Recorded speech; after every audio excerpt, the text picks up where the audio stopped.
Hi guys, it's Damien from the Brittle Box Candy Company. I get a lot of requests, a lot of emails and comments and questions in regards to people who are starting a business, if it's kind of a home-based business, producing food products under like the cottage kitchen laws and stuff like that. When you're first starting out and such, how we did when we first started, we were a home-based business. We're now a commercial kitchen offering our products, but we're in a commercial facility now, licensed and such. So, but when you first started out, there was a lot of questions I had too in regards to what we could sell and what you can't sell. This one in particular, I'm going to do a series of videos, and the videos are actually going to be done by each state. This is just some general information that I've been able to kind of research and find out, and if I'm able to help you out, that's great. This is kind of just a little bit of a go-to guide.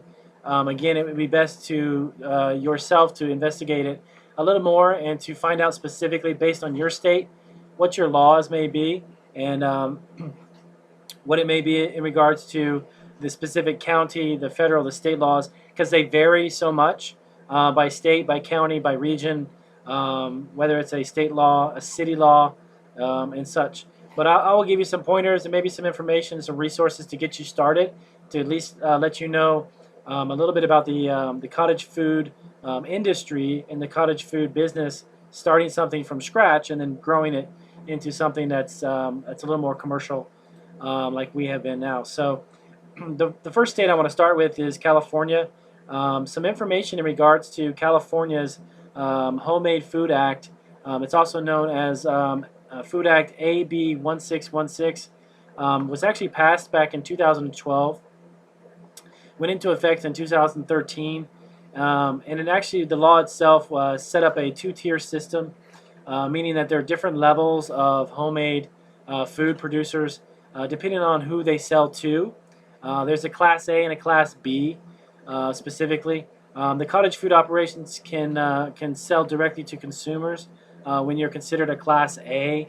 If you get considered to be a Class B, operations can sell direct or indirect to third parties like a restaurant, a store, and such.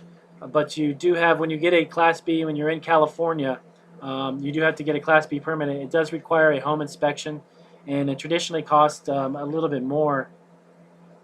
One of the states, California, is actually a really great state to do business out of your home if you're getting yourself a license for cottage kitchens.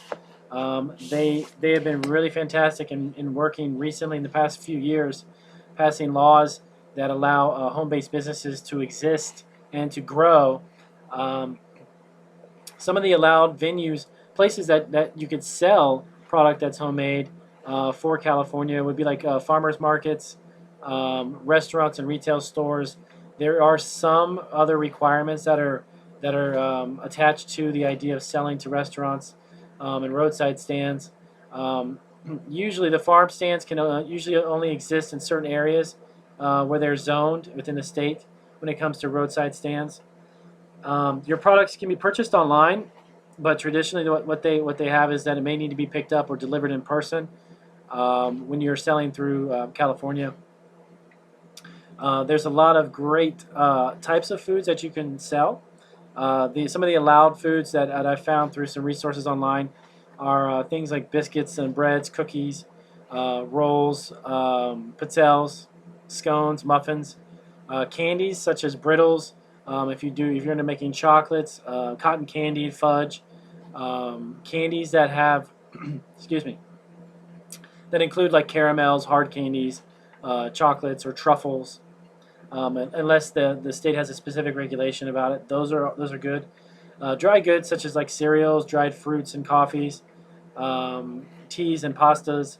The only thing includes is the dry pasta. Pasta has to be dried.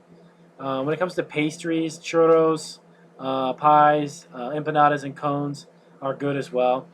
And the list goes on with a few other products. There's some exceptions when it comes to perishable ingredients and some non-perishable items that can be put into it, like meats and such like that. You can't do. But definitely contact your local city hall and such.